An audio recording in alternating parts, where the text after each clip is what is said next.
Hello, my name's Kelly Coursey-Gray. Welcome to the Art of Photography, lesson number 4. So as I've told you in each and every lesson, photography is about light. It's the light falling on something. So last week, we spoke quite a bit about shutter speed. This week, I want to speak more about aperture and ISO. But don't worry, if you're using a cell phone, I'm going to make sure that this makes sense to you as well. So here we have two images of the exact same rock with the ocean splashing around it. On the left, I used a fast shutter speed, 1/500th of a second. And you can see that I've frozen the wave and the ocean in that millisecond. That 1/500th of a second, I have frozen exactly what is in front of me. Now on the right, I used a 1/15th of a second shutter speed, and you can see that the water is very milky. I took my time here. This was on a tripod, and it allows me to get that smooth, milky, flowing water that a lot of people desire when taking pictures of waterfalls or the ocean or some kind of motion. Nowadays, you can do this with your cell phone as well. Now, I'm currently using an iPhone, and I have Live as an option on my phone. So I took the picture on the left with the Live button on. I swiped upwards, and I was able to transform it into the long exposure on the right. If you need to review, you can watch lesson number 3 again, or email me a question. This week, I want to talk about aperture, and it's very well illustrated on the top of this slide. So on the top of the slide, you can see a little person standing in front of mountains. And when the aperture is at its smallest, f32, f22, everything in that frame is in focus. As we travel down the spectrum toward the f2 and f1.4, you'll notice that our little figure in the front is in focus, but the background is out of focus. So today what I want to do is talk to you about how to use aperture to your advantage and how to do it with your cell phone. Now, I like to illustrate things with photographs. So I grabbed my camera and I went to a beautiful barn right near my house, and I stood in front of a fence so that I could put something in the foreground and have something in the background to illustrate a difference in aperture. On the far left, you'll see that the fence and the barn, a lot of the background is in focus. Now, if you move to the middle shot, the fence is in focus, and the barn, it's not quite in focus. It's kind of a little bit out of focus. And on the far right, I have my fence in focus, and the barn is out of focus completely.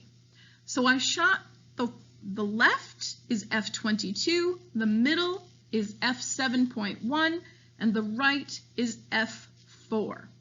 Now, what does that mean? Essentially, I'm changing the size of the aperture, or the hole that allows light into my camera, and I'm getting different effects because the aperture controls the depth of field.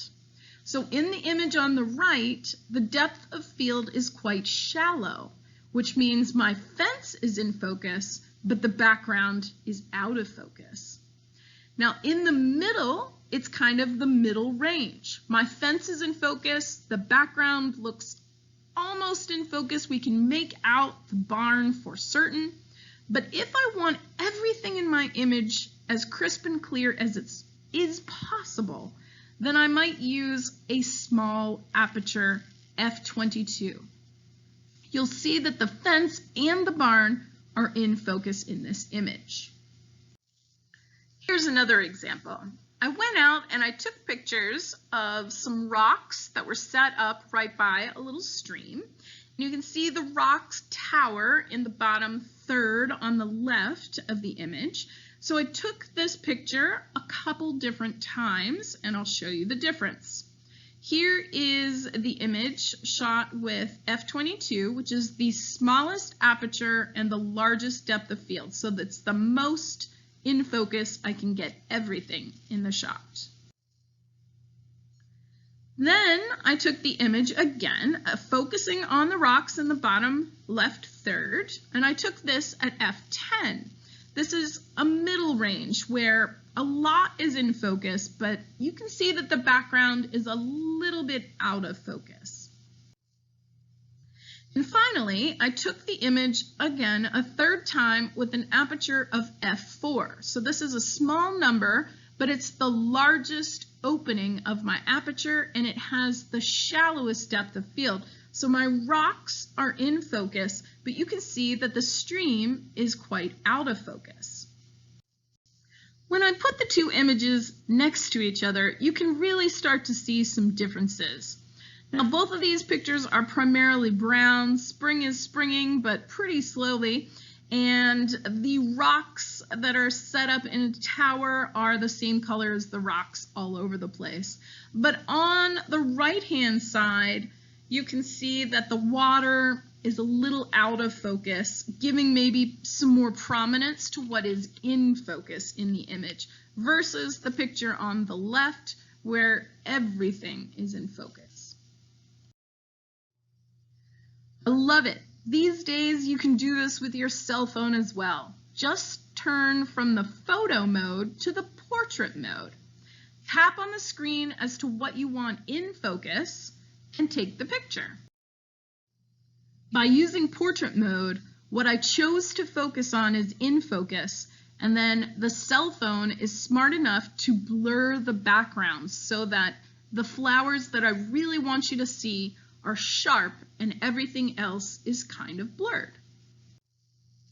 Now, just because it says portrait doesn't mean you have to be taking pictures of a person. This mode is really useful if you want to isolate something in the foreground and blur the background to give it some emphasis. Because all the rocks are around the same color, because I blurred the background, you can really tell what I was taking a picture of in this instance. This is the same photograph with my cell phone in regular photo mode, and you'll notice everything is in sharp focus.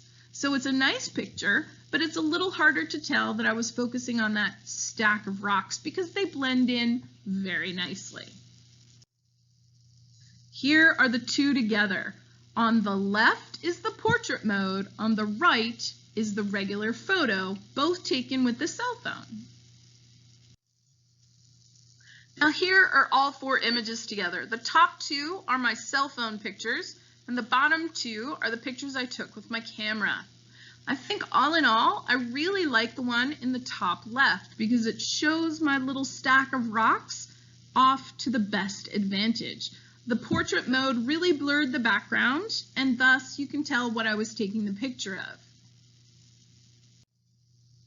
So you might be saying to yourself, why do I want a blurry background? Well, if you really want to focus on something or someone in this instance, and the background isn't particularly attractive, it's really nice that you can blur the background, and thus all the attention is on this gorgeous little boy that I met in Papua New Guinea.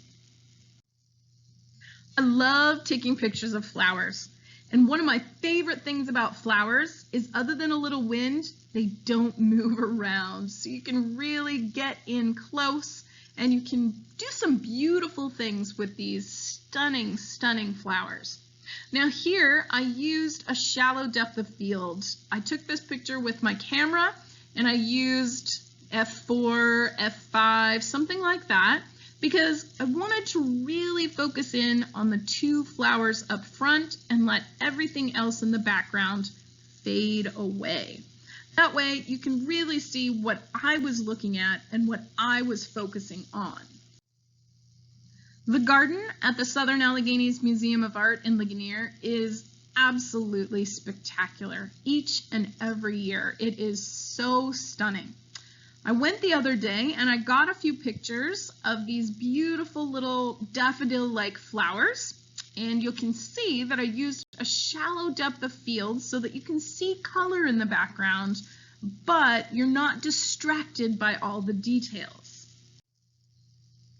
I did the same here. I was photographing a blooming tree. I did the same here. I was focusing on the new growth here in the spring, and I really got close to my subject, and I focused on one particular thing. Everything else is blurred, and that way it's quite dramatic. Whenever I go somewhere new, like this garden in Japan, I like to take a lot of pictures. I like to try different angles. I will stand on my tippy toes or find a bench to stand on. I will get down low and take the low perspective. And then I like to take pictures of the same subject matter but in different ways, because I might choose one over another if I'm showing it to someone or telling a story about this place. And since I'm only there the one time, to my knowledge, I'm only going to be there once, I like to get a lot of variety in the pictures and then see which one really reminds me of the experience that I had. So here I focused on the little sculptures, and I really like the ones with the beautiful flower leis on them.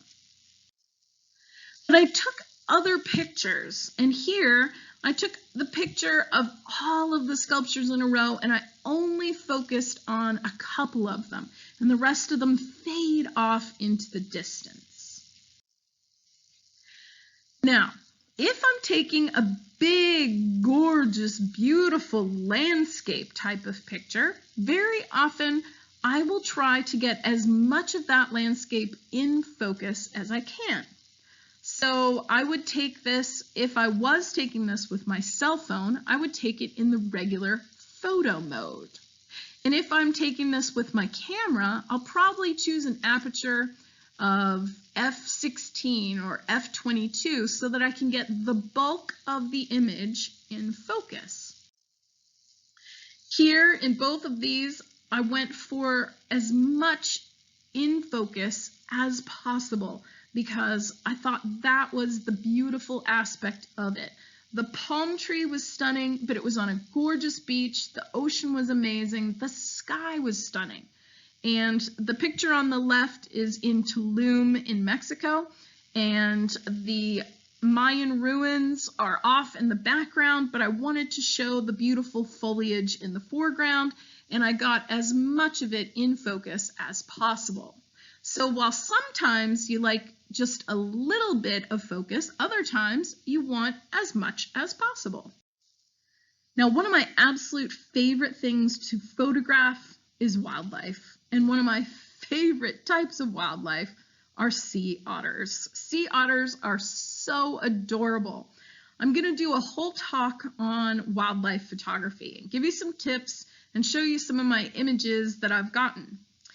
Now, this particular image, you have to focus on the eyes of the animal, because if you're going to look at an animal, you're probably going to be looking at its face unless you're photographing something else. And you really want the faces in focus. Now here, I'm also on a moving boat. So I might be sitting, I might be standing, but the boat is moving, the water is moving, and the otters are moving. So this can be quite challenging. I take a lot of pictures, and I mean a lot of pictures, especially from a moving boat, and especially of sea otters, as you'll see. But this I thought was quite successful because the otters are in focus and some of the water is in focus, but you can also see where the otters live, and you can see it's kind of an environmental picture. You can see where the otters live and what it looks like around them.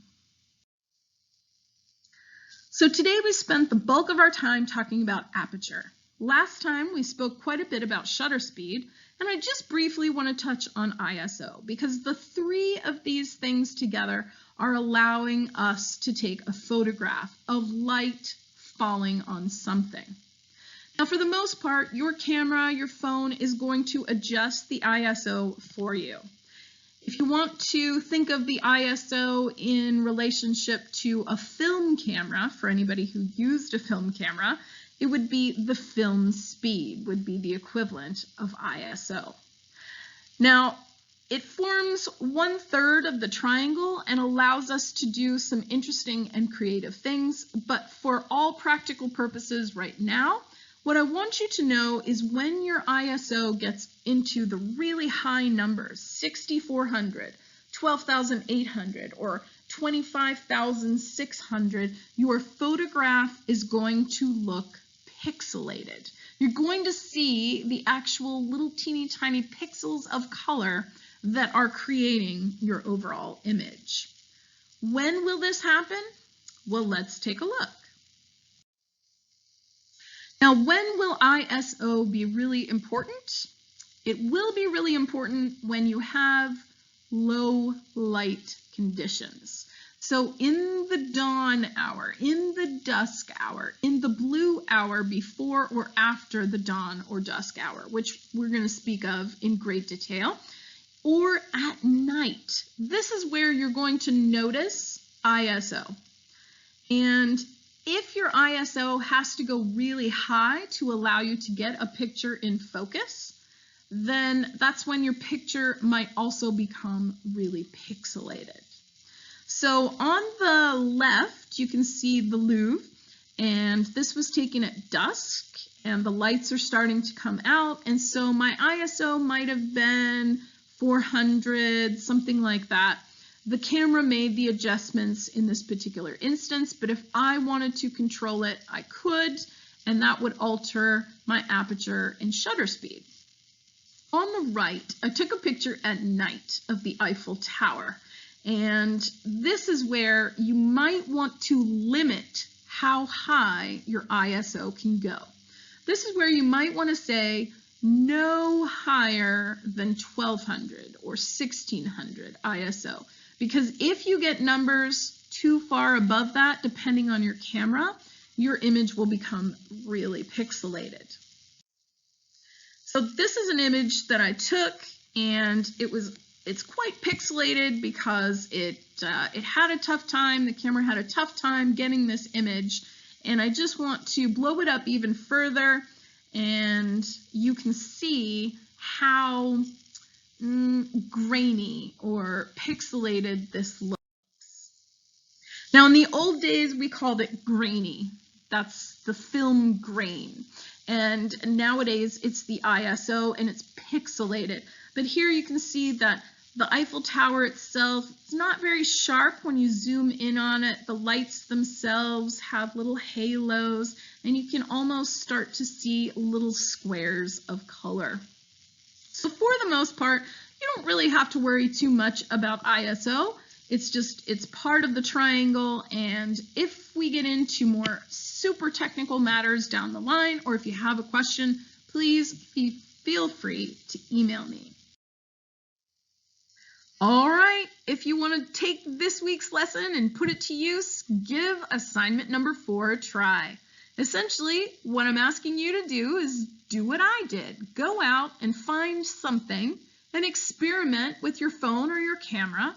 Try it in portrait mode, try it in photo mode, use different apertures and see what you get. See which ones you like and post your favorites to the SAMA webpage. Well, thanks for tuning in, everyone. My name's Kelly Coursey-Gray. I'll be back next week with the Art of Photography lesson number 5. Get out there and take lots of photographs. Have a great time, and I will see you again soon.